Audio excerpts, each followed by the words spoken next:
This is the second part of a two-part episode entitled The Tale of the Other Side of the Fence. If you have not listened to part 1, which is episode 127, then pause this here, finish that one first, and then come back. Last time I told you about the death of Christi Hall, which occurred in June of 2007.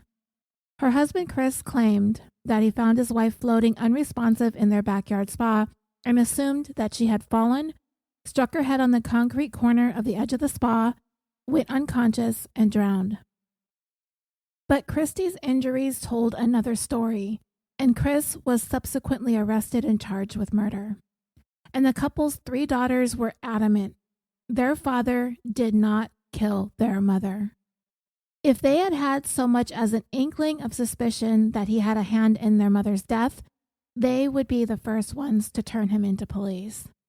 And much of this case hinged on what neighbor Lindsay Patterson may or may not have seen when she heard a scream and peered over her backyard wall into the Hall's yard, where she saw something going on between Chris and Christi. Chris's defenders say Lindsay doesn't know what she saw. She only saw flashes of an event. Lindsay would agree. Yes, she saw only moments, but she knows what she saw, and she knows how Christi's story ended that day. The first trial ended in a hung jury. So now we'll pick this up with the direction the prosecution is going to go for trial number 2.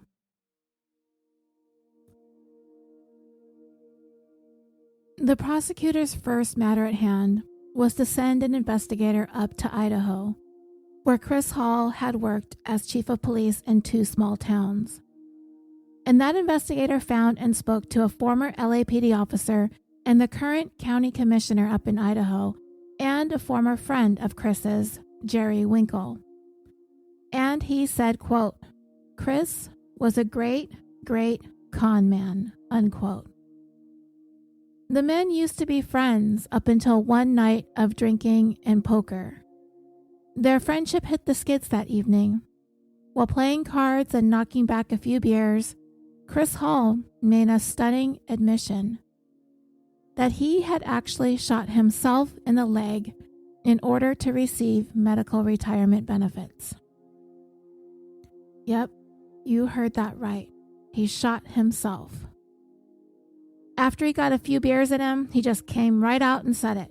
He shot himself so he could go on medical retirement from the police force. And it was a revelation that caused Jerry to decide to back away from his friendship with Chris. And that investigator also dug up a little dirt on Christi too. Well, I don't mean to make it sound so harsh, but I don't know how else to put it really. It was discovered that Christi had a secret of her own. While Chris was in custody for that embezzlement conviction, she had had an affair. It didn't last long, and it was some 6 years prior to her death or so. But the investigator found that Christi had spoken on the phone with the man that she had had this affair with just a few days before she died.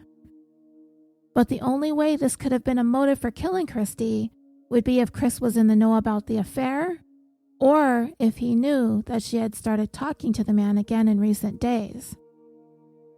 Did Chris find out about it? We will never know, dreamers. Of course, ask him and he will deny he knew anything of the sort.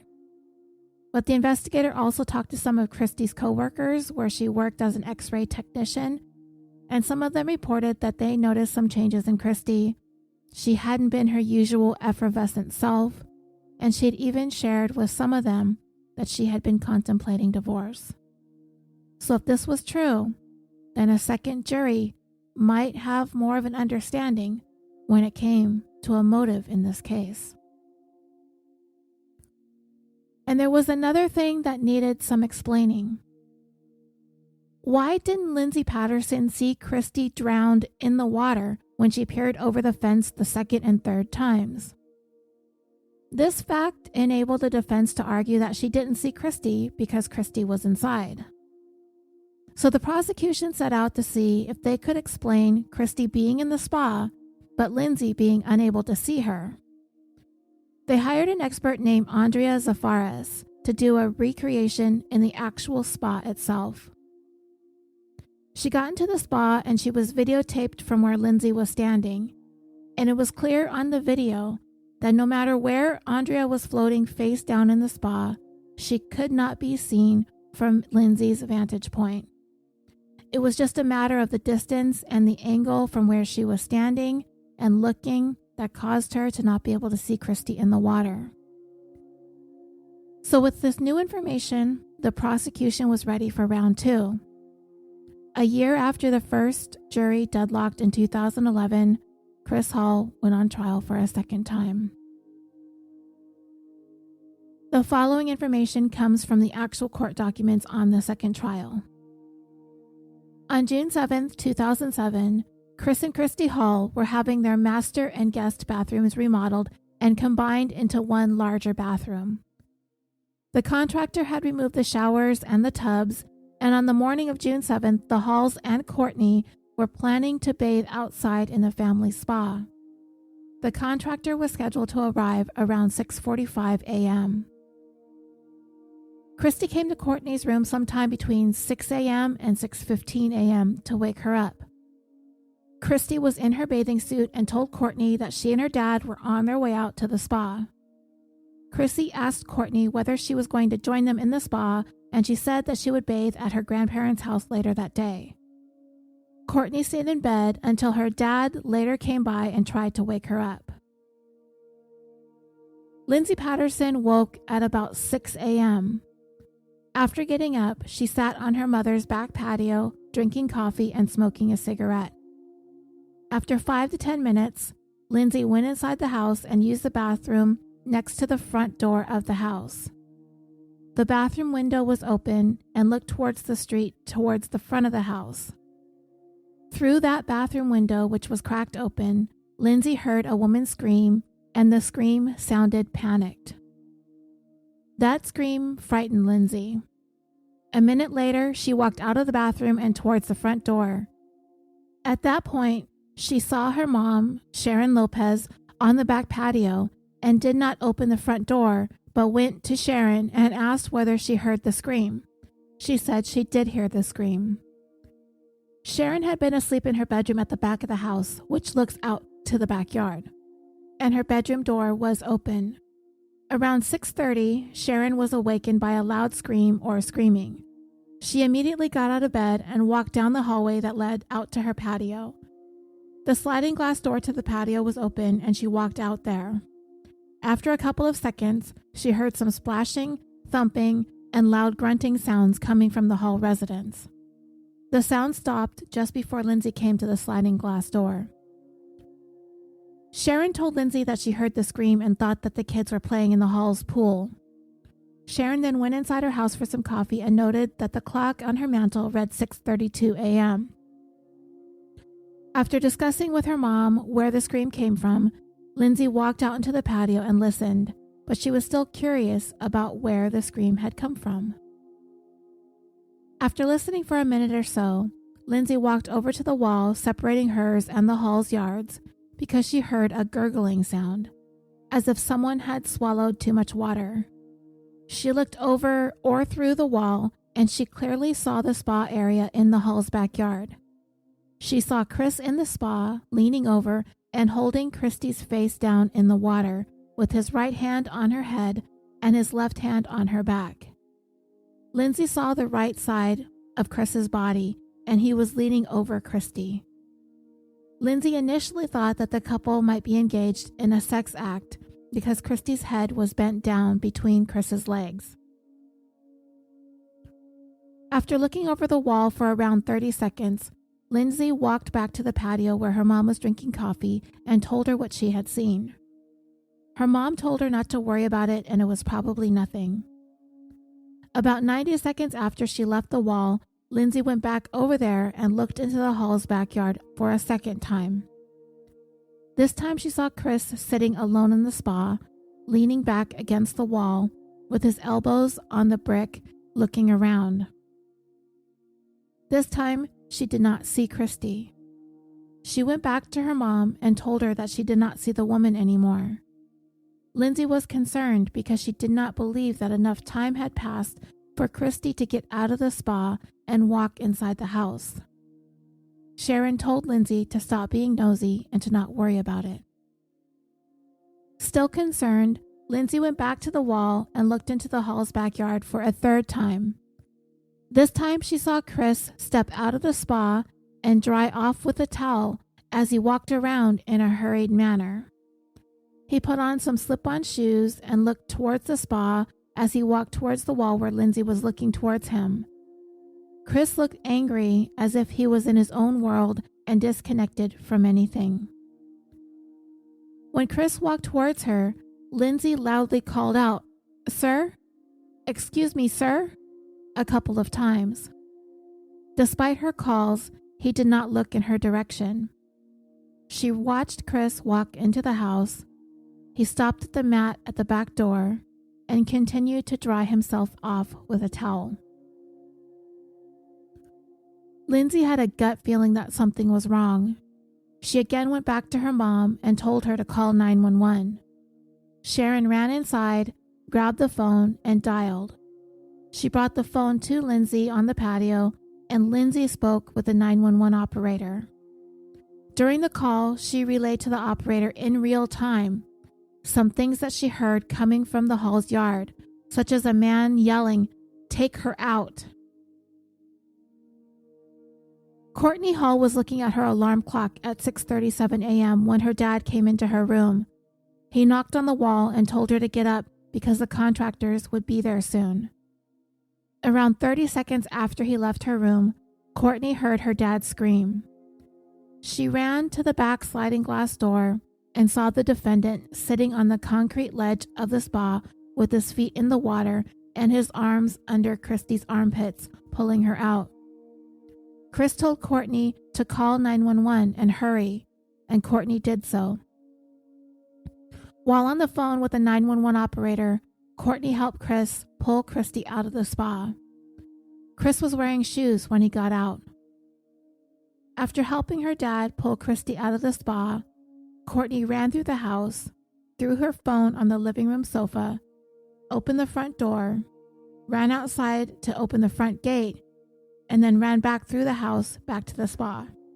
When she got back there, her dad was kneeling over her mom but had not performed CPR yet. Courtney began chest compressions while her dad gave breaths. At this point, Christi was blue, her eyes were dark, and there were no signs that she was still alive. Courtney dialed 911 a second time because it seemed like it was taking a long time for responders to arrive. She used her mother's cell phone this time, which was lying on the edge of the spa. It was her parents' general practice to bring a cell phone with them when they used the spa. Courtney was outside and still on the phone with 911 when first responders arrived. At 6:46 a.m., Eric Norwood, a firefighter and EMT, and his captain were the first responders to arrive at the Hall house. Norwood and his captain each administered CPR to Christi.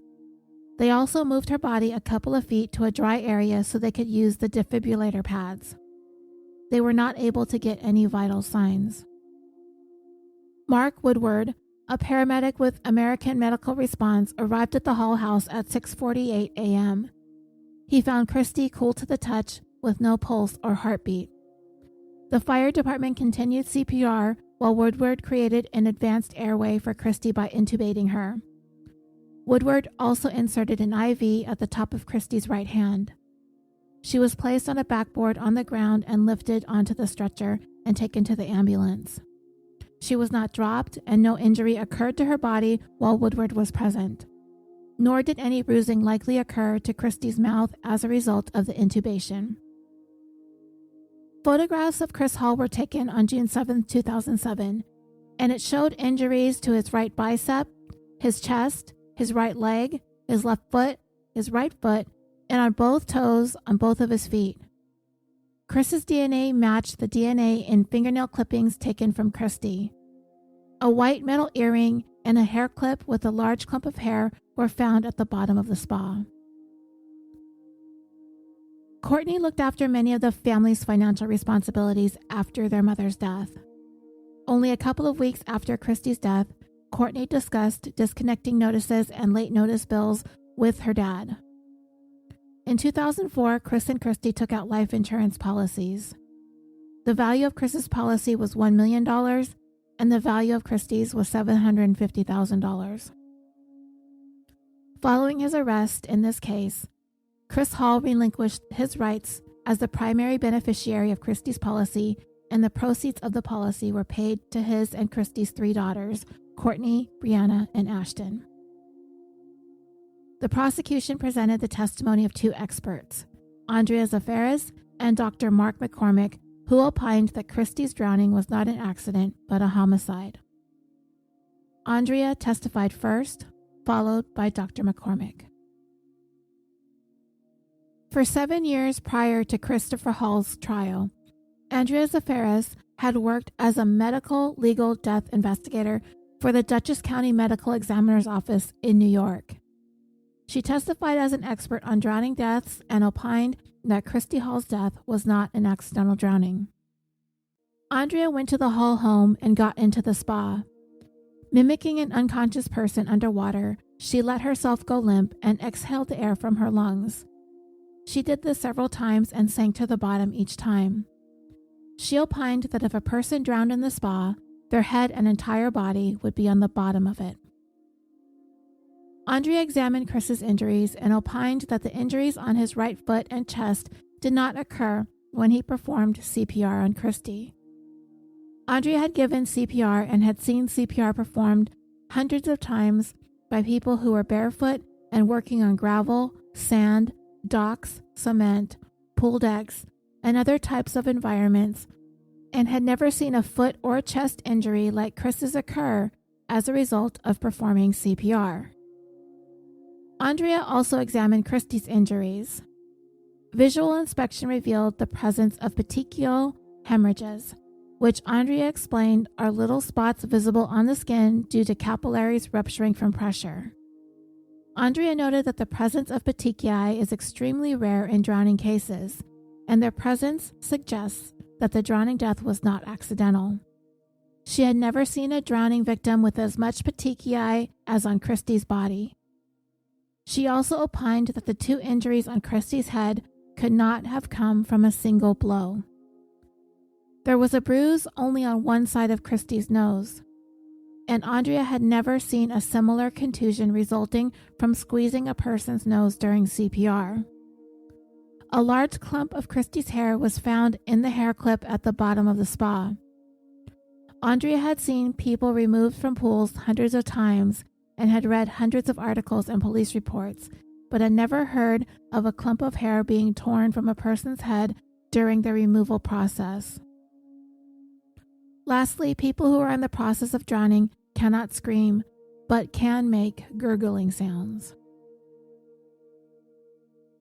On June 8, 2007, Dr. Mark McCormick, a forensic pathologist for the Riverside County Sheriff's Coroner's Office, performed the autopsy on Christi's body.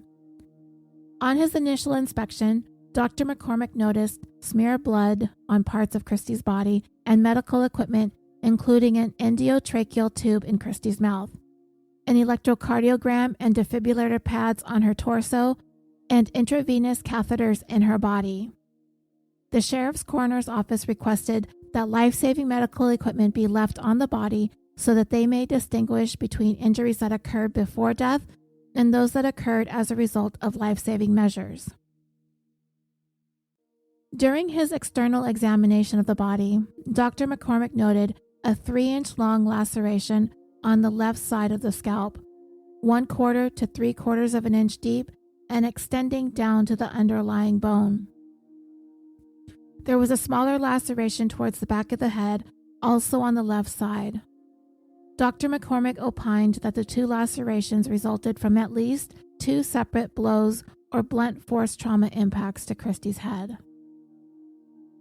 The larger laceration could have been caused by falling from a standing height onto concrete, or by the head being driven into the side of a cement jacuzzi with the force of a 250-pound man. The smaller laceration could not have been caused by the head dropping to the ground if the head was up at an angle and the back was resting on the ground. There were also injuries to Christi's mouth and chin, including an abrasion on the inside of the left side of her lower lip, a small bruise on the inside of the lip, abrasions on both sides of the tongue near the top of the tongue, a bruise on the left side within the muscle of the tongue, and an abrasion under the chin. Dr. McCormick opined that these injuries were more consistent with someone engaged in a struggle than any accidental injury or intubation injuries. In addition, the injuries to the mouth showed at least 2 more areas of impact, and that there were too many points of impact to be explained by a slip and fall. Dr. McCormick also noted the presence of numerous petechiae hemorrhages in and on Christi's body. Petechial hemorrhages are small pinpoint hemorrhages that occur when pressure in the capillaries in the skin becomes too great, causing those capillaries to rupture. They are most common in the tissues of the head, especially in the eyes, and are a very rare finding in accidental adult drowning deaths. Christi had petechial hemorrhages on her cheeks, nose, the white parts of her eyes, the tissue surrounding her eyes, the inside of her mouth, and on her upper arms and chest. Based on the totality of Christi's injuries and his findings, Dr. McCormick concluded that the cause of Christi's death was drowning, but the drowning was not accidental. The existence of the petechial hemorrhages alone was insufficient to support his conclusion that the drowning was not accidental, but certainly made him suspicious that it was not accidental. The injuries on Christi's body, together with the number and intensity of the petechial hemorrhages, was very important to his conclusion that this was not an accident. As for the defense, they would claim that Christi slipped, fell, hit her head, and accidentally drowned in the spa after Chris went back inside the house to use the restroom. The defense also presented evidence that Chris had no motive to murder Christi because the two of them were happy and their marital and financial problems were behind them. Chris's daughters, Courtney, Brianna, and Ashton, and 2 of Christi's 5 siblings testified that Chris and Christi had a very good marriage. They got along well, and they were very loving and passionate towards each other. Chris and Christi had a financially comfortable lifestyle during the last year of Christi's life, and that Christi was happy the week before her death. During the week before she died, Christi had talked to Brianna about this being one of the happiest times of her life. The defendant, Chris Hall, would take the stand in his own defense. He testified that when he and Christi met in 1978, he was in the Air Force working as a law enforcement specialist. They married in 1978 and had 3 daughters, Courtney, Brianna, and Ashton, in 1984, 1986, and 1988. Chris and Christi generally enjoyed a healthy marital life, and the last 2 years of Christi's life were probably the best years of the couple's marriage. At the time of trial, Chris still had a good relationship with Christi's parents, and he was still close to Christi's sister Kathy and his brother-in-law Chuck. In 1994, Chris retired from the San Bernardino Police Department and thereafter moved with his family to Cascade, Idaho. This was when he was shot in the leg or supposedly shot himself in the leg. In Idaho, that is where he worked for the Cascade Police Department for 3 years, and then he became chief of police of the city of Emmett, Idaho, where he was ultimately convicted of misusing public funds for personal use, which is a felony. Chris pleaded guilty and served 10 months in jail during 2000. Upon his release, his law enforcement career was over. Before Chris's conviction in the Idaho case, Christi and the girls moved back to California. Before the defendant went to jail, Christi began training to become an X-ray technician. She continued training during 2000 and 2001. She completed her training and began working for the County of San Bernardino at Arrowhead Regional Medical Center. Chris and Christi remained close while he was in jail. When Chris was released from jail at the end of 2000, the family finances were rough. When Chris returned home, he worked for a short time in the boat sales business. During 2001 or 2002, Chris opened his own business performing criminal background checks for companies on their prospective employees. His business grew between 2003 and 2005, and by 2005, the family's standard of living was better than ever. The family's gross income for 2004 or 2005 was approximately $295,000. In 2004 and 2005, Courtney went to college, followed later by Brianna, then Ashton. Chris and Christi helped pay for each girl to go to college. On direct examination, Chris testified that 2007 was the family's best year financially. However, on cross-examination, he could not recall the amount of his after-tax income or the amount of income he declared on his income tax returns for 2007. He also admitted that he and Christi may have had as little as $50,000 in net income during 2007. On June 7, 2007, Chris said he got up around 4:30 or 5 in the morning to turn on the spa so it would get warm so they can bathe in it because they did not have a working shower that day. He went back to bed and got up again around 5:30 a.m. He then called Brianna, who was away at college, to wake her up so she could go jogging. Christi also got up around 5:30 in the morning. She put on her bathing suit and got ready to get into the spa. On their way out to the spa, Christi tried to wake up Courtney, but Courtney did not go to the spa with them. Chris and Christi stayed in the spa together for around 45 minutes. Christi bathed and put her face into the water in the spa. After bathing, Christi got out of the spa to get another cup of coffee and used the restroom, while Chris sat in the spa alone for another 5 minutes. The defendant then got out of the spa, walked a few steps around the pool, and looked at some soap bubbles that had seeped into the pool from the spa. He then went inside to use the restroom and was in there for about 5 minutes or so.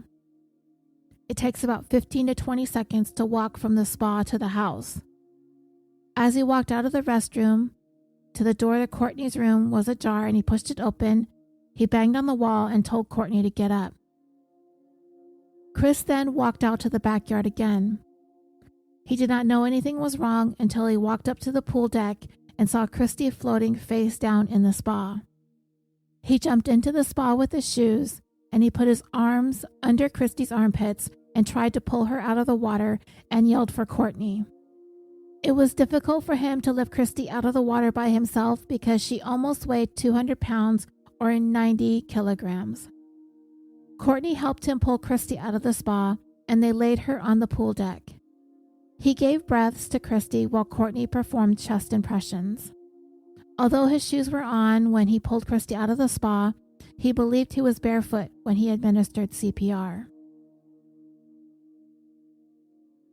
On cross-examination, Chris admitted that in light of Courtney's testimony, Christi came to her room between 6 a.m. and 6:10 a.m., and he and Christi could have gone to the spa between 6 a.m. and 6:10 a.m., not 5:30, and could not have been in the spa together for a half hour, let alone the 45 minutes that he testified. Chris claimed that after Christi finished washing herself in the spa, she went into the house to get more coffee and use the restroom and to wake up Courtney. He passed Christi in the doorway as she was going inside after using the spa. Christi was coming back outside and Christi told him that she tried to wake Courtney. Although he believed Christi was going back to the spa after they passed each other in the doorway, he did not ask her why she was going back to the spa after she had already washed herself off and the spa water was now dirty. When he passed Christi on his way back to the spa, Chris was going into the house to use the bathroom. While in the bathroom that looks out over the spa area, he never heard any splashing, he did not hear anyone scream, and did not hear any other sounds coming from the spa area. When asked whether he did anything that might look as though he was holding Christi underwater, Chris said that Christi may have been washing her face by dunking it in the spa. But during his police interview, Chris never provided this explanation to the detectives, despite being asked to explain why it would look like his wife's face was underwater. During the police interview, he never mentioned that Christi's face was in the water at any time. Chris did not use the cell phone by the spa to call 911, but called Courtney out to the yard to call 911. Chris could not recall whether he began giving Christi CPR right after he and Courtney got Christi out of the spa, but he admitted he performed no chest compressions even after Courtney left the spa area to open the front door and the gate for the first responders. He did not have any injuries on his feet before June 7th and claimed that he must have incurred the injuries when he was giving breaths to Christi. Dan Whitty testified that on May 7, 2007, he was contracted with Chris and Christi to remodel their bathrooms into one large bathroom. On June 7th, Whitty was scheduled to arrive at the Hall house around 7 to begin working for the day. At that time, he had been working on the Hall house for about 2 weeks. Chris and Christi, to him, seemed to get along well. They did not argue and readily agreed about questions concerning the remodel. Whitty admitted that before June 7th, Chris gave him a check for $5,000, but before Dan attempted to deposit the check, he discovered that the bank account on which it was drawn had insufficient funds to cover it, and he was never paid for any of the work he did at the Hall house. Dr. Frank E. Sheridan, a forensic pathologist for the chief medical examiner in the coroner's division of the San Bernardino County Sheriff's Department, and that's the county that I said was just a stone throws away from the Hall house. Dr. Sheridan testified for the defense that Christi's death was consistent with an accidental drowning, but he could not rule out the possibility that the death was a homicide. During the course of his career, Dr. Sheridan had performed many autopsies on drowning victims and had rendered opinions that certain drownings were accidental and others were homicides. He reviewed the autopsy report prepared by Dr. McCormick. He reviewed photographs taken of Christi at the hospital and during the autopsy, the police reports, witness statements, and prior testimony in the case. He also went to the Hall house and observed the spa and observed that it was a very dangerous spa. It had no handrails with the stairs leading down into it, raising the possibility of falling, and there was a larger distance down to the second step than the first step. In addition, one of the corners of the spa protruded towards the center and was opposite to the stairs leading down into the spa. Dr. Sheridan agreed with Dr. McCormick that the cause of Christi's death was drowning, but opined that the severity of the larger laceration to the head was consistent with the force involved in a fall from a standing position or with her falling and hitting her head on any edge of the spa.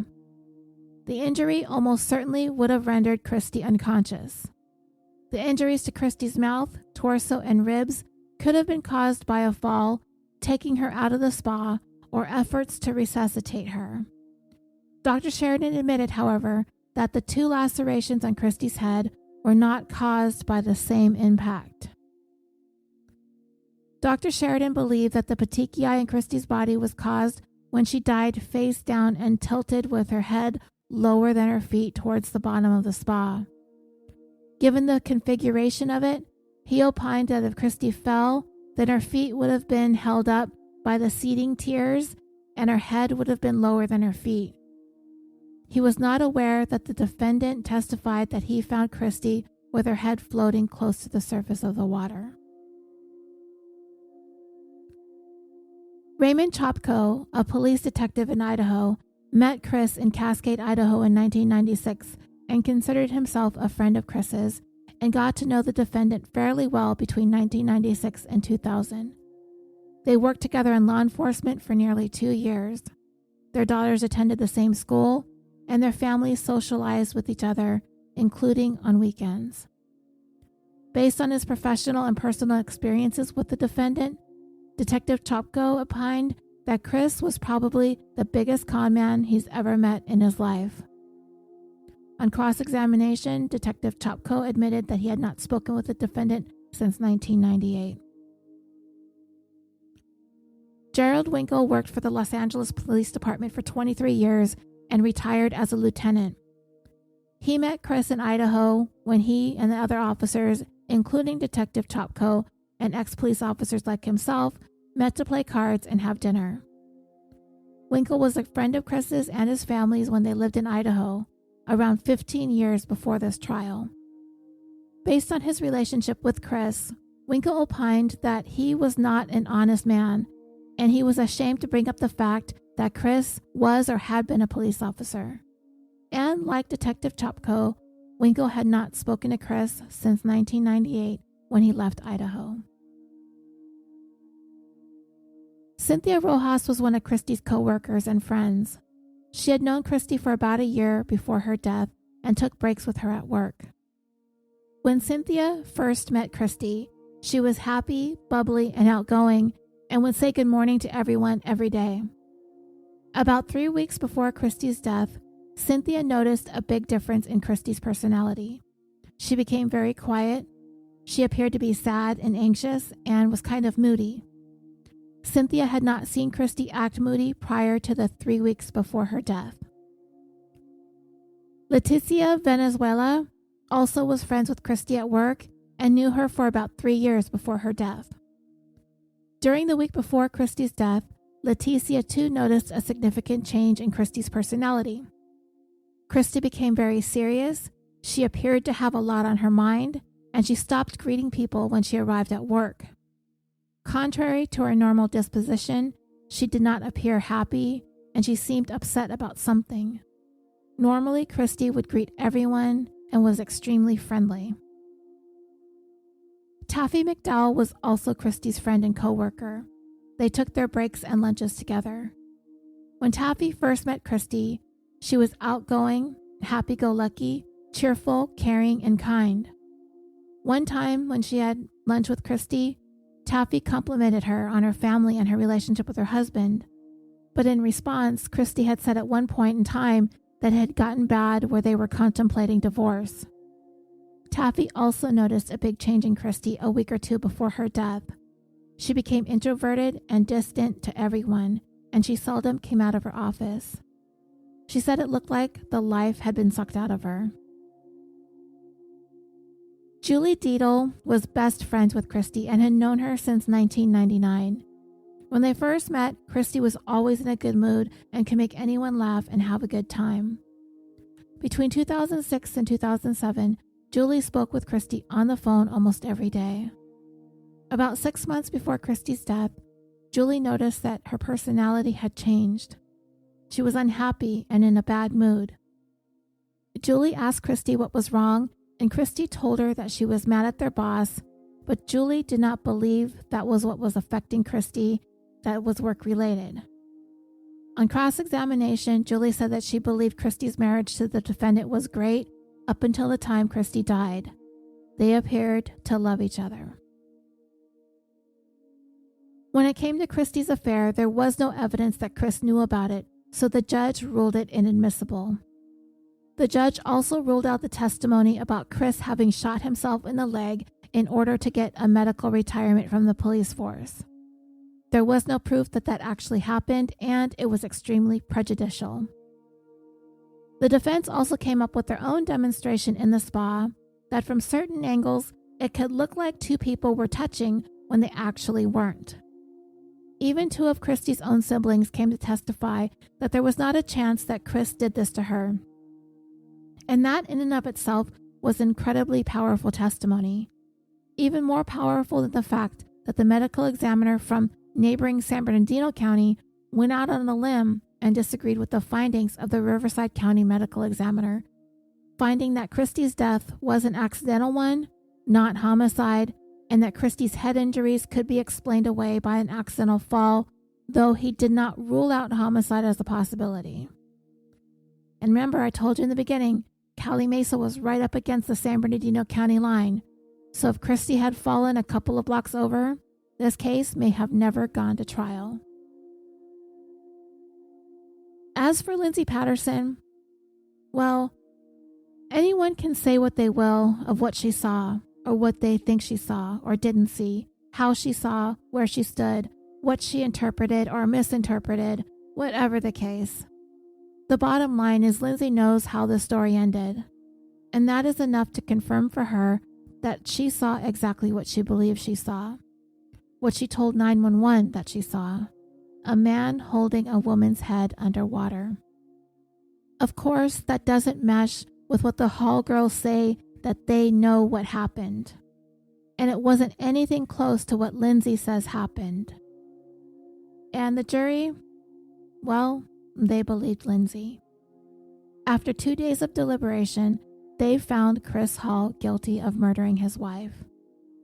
It was a bittersweet victory for the prosecutor, because he knew what this meant to Chris's daughters, and that is not lost on him. But at the end of the day, he knows what kind of man Chris Hall is, and nothing can change the fact that he was the one who stole their mom from them. The prosecutor had no choice but to seek justice for her.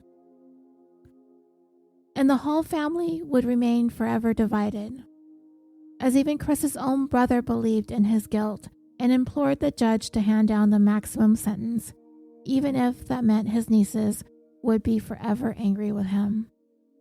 Some of Christi's siblings believed in Chris's innocence, some believed in his guilt. The damage caused by Christi's death would have a ripple effect within this family for years to come, if not forever. The judge sentenced Chris to 25 years to life in prison with the possibility of parole. Today, Chris Hall is 61 years old and is housed at the R.J. Donovan Correctional Facility in San Diego, California. He will be eligible for parole in 2031. So, what do I think happened? Well, I can't say for sure, but I do have a theory. While nobody was able to specifically point to a strong motive in this case, I believe an argument can be made that there were some financial issues going on with the couple, despite the fact that everyone seems to think that they were in a good financial position in the last couple of years or so leading up to Christi's death. As a matter of fact, some have said it was the best financial position they had ever been in their entire relationship. But Chris Hall is a man who seems to need more than what he is making or has at hand. And I would point to the embezzlement conviction from 2000 to 2001. He misused $19,000 while he was the chief of police in a small town in Idaho. But at that time, he was receiving medical retirement benefits from the county of San Bernardino. Further evidence of their financial problems is that he admitted on the stand in court that they had only cleared about $50,000 in 2007. When you take into consideration that they're dumping all of this money into remodeling the house and they're trying to put 3 girls through college, I'd even go so far as to say that the couple were drowning in debt. And Chris's check to the contractor for $5,000, as he found out when he contacted the bank, would have bounced if he had deposited it. Chris and Christi Hall were having extensive work done on their house, and they did not have the money to cover the cost of it. I believe when Christi died that the couple were broke and sinking further and further into debt with every passing day. So not only was Chris Hall receiving his retirement pension with all of his medical expenses covered from that point forward because he was supposedly shot in the line of duty, when it was highly likely that he shot himself in the leg in order to earn that retirement earlier than he would have if he would have just served out his career on the police force. But on top of that, he is also earning a salary 2 states over in a small town in Idaho. So essentially, Chris has got 2 incomes: the retirement benefits, which were gained under suspicious circumstances, and the salary of the police chief on top of it. And then come to find out, he's embezzling $19,000 during those 3 or so years that he was working there. Clearly, Chris Hall had a need to pad his income.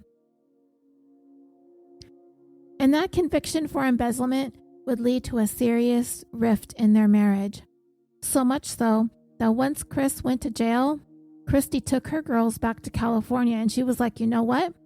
I'm going to make it on my own with my girls. The 3 of them were all getting set to go off into college.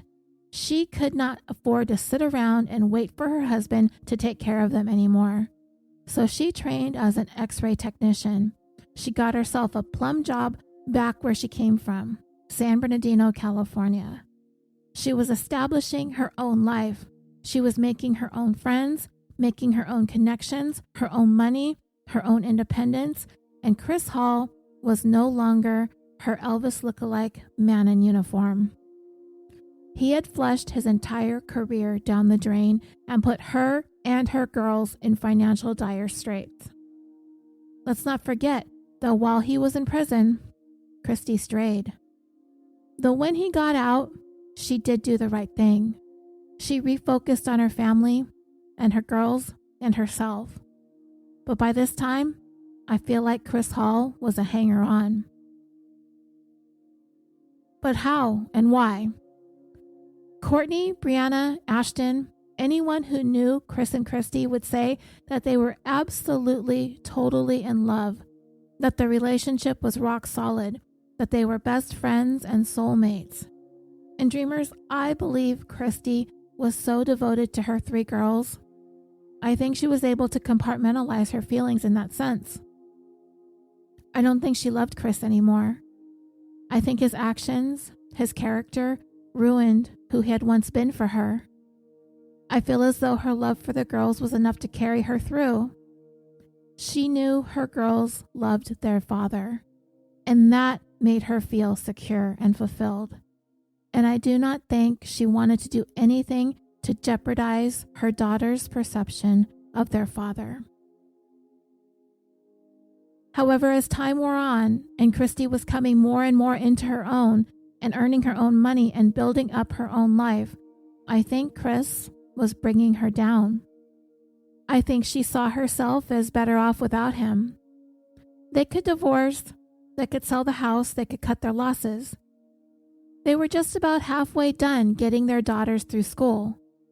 They would do what they could do to figure that out, but I don't think Christi wanted to be sinking any further into financial ruin with Chris anymore. She was moody at work. All of her coworkers said so. And it's because they were flat broke. They were having work done on their house that they couldn't pay for. And for some people, this is an embarrassment. Especially for someone like Chris Hall. He's a man who would lie, cheat, and steal to keep up with appearances. He's got a contractor doing work that he can't pay for. He's got his family showering outside in the spa with no hopes of getting those showers back in place anytime soon. This is a guy who will not be perceived as poor. He won't allow it. He will not stand for it. And once he lost his chance of ever working in law enforcement again, his stock plummeted. All his earning potential went into the garbage. Christopher Hall was in his 40s and he was going nowhere fast. So, for a man who is always looking for the easy way out, for example, for him, instead of working a 25 or 30-year career in law enforcement, he decided the easy way out was to shoot himself in the leg and take medical retirement benefits. Instead of working his job as police chief in a tiny town in Idaho, the easy way out was to embezzle money from public funds. And when he found himself in financial dire straits in 2007, 3 girls in college, house halfway remodeled, his wife really the only one earning money, which amounted to about $50,000 for a family of 5. And you know that we were on the cusp of the banking and housing collapse of 2008. That was looming. And the most immediate problem? They had no freaking showers in their house and no money to pay the guy to finish it. What was the easy way out here? She was right there, sitting in the spa, with her back turned to him. $750,000 right there in front of his eyes. That was Chris Hall's next easy way out. I don't want to get into the minute-by-minute, play-by-play of what I think happened, who went inside, who came out, who was in the spa, who wasn't, what Lindsay Patterson saw or what she didn't see. But just based on the 911 calls, this is what I think happened. I believe Chris and Christi went into the spa together. At some point, I believe he told Christi that he was going to try to wake Courtney up, but instead, he went in to look in on her to make sure that she was still sound asleep, and this was just after 6:30 in the morning. Once Chris was comfortable that Courtney was sleeping, he went back outside where Christi was still in the spa, rinsing off or just relaxing. Whatever the case, I believe that Chris didn't sneak up on her, but rather he got into the spa with her and then he took her by surprise. I believed he grabbed her by the hair, which was up in a clip, and she screamed. This is the scream that Lindsay and her mother heard. At that point, Lindsay's mother heard some splashing in the pool. I believe what they heard following the scream was the struggle in the water between Chris and Christi. I believe while holding her by the hair, he bashed her head into the concrete side of the spa twice, at the same time ripping her hair clip and some of her hair out, ripping out one of her earrings, and rendering her unconscious because she'd been struggling with him. And I believe all the injuries that Christi and Chris had on their bodies occurred while they fought in the spa. Then once Christi was unconscious, that's when Chris put his right hand on the back of her head and his left hand on her back and held Christi underwater until she drowned. This is when Lindsay peered over the wall the first time. Then 90 seconds elapsed. I think during that time, Chris was making sure that Christi was dead. I think he sat back in the spa with his elbows up as his wife sank to the bottom, and he was contemplating how this so-called emergency was going to play out. He wasn't in a hurry, but he was thinking and trying to collect himself and calm down right after this fight with Christi and having drowned her. This is when Lindsay looked over the wall the second time, and she saw Chris sitting there, but she didn't see Christi because she had already sank to the bottom of the spa. The third time she peered is when she saw Chris getting ready to pretend to discover Christi in the spa. He got up to get ready to go inside. He even toweled off and put on his shoes. This time he was going to make sure to get Courtney up, so she would be his alibi when he discovered Christi. By this time, Lindsay was on her 911 call, and in real time, while on that call, Chris yelled for Courtney, and the whole cover-up began from there. There was a phone out there by the spa that Chris did not pick up to call 911, and when Courtney ran out to open the front door and then the front gate of the home for the first responders, Chris did not take it upon himself to begin CPR. He waited for Courtney to come back and instruct him to do so. Chris had waited. That was part of the time that he was sitting there with his elbows up in the spa.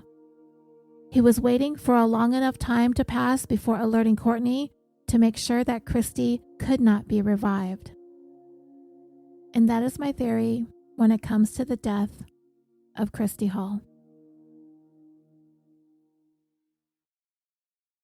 And that will bring this episode of California Dreaming to a close. I would encourage you to come over to our Facebook discussion group if you haven't done so yet and request to join. It is there we can discuss the cases we can cover. You can tell me if you think you have a different theory on this case. Share our thoughts and opinions, not only about our show, but also any other podcasts that you listen to, documentaries that you've watched, books that you've read, as well as current news stories, post about your pets, post about funny memes.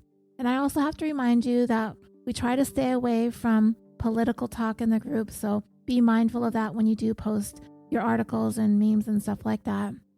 Please come on over and share. You can also check out the show's Facebook page. You can like that page and leave a review or a recommendation. You can follow us on Twitter at CaliforniaPod and Instagram at CaliforniaDreamingPod. And this week, I would like to wish a happy birthday to Turkan A and Ralph and Ginger on January 11th, Scott K and Cynthia D on January 12th, Carol L and Edgar M on January 17th, Sheila D and Morgan on January 19th, Allison R and Melinda C on January 21st, and John Paul M on the 22nd. Happy birthday. California Dreaming is brought to you by the Orbital Jigsaw Network, a podcast production company on a mission to create some of the best podcasts to listen to, with an amazing roster of shows with content including true crime, history, sports entertainment, gaming, and social media. So visit our website at www.orbitaljigsaw.com. You will find links to all of our podcasts, as well as a direct link to our merchandise store on TeePublic. Again, that's www.orbitaljigsaw.com. Thank you again so much for listening. I'm your host, Roseanne, and until next time, sweet dreams.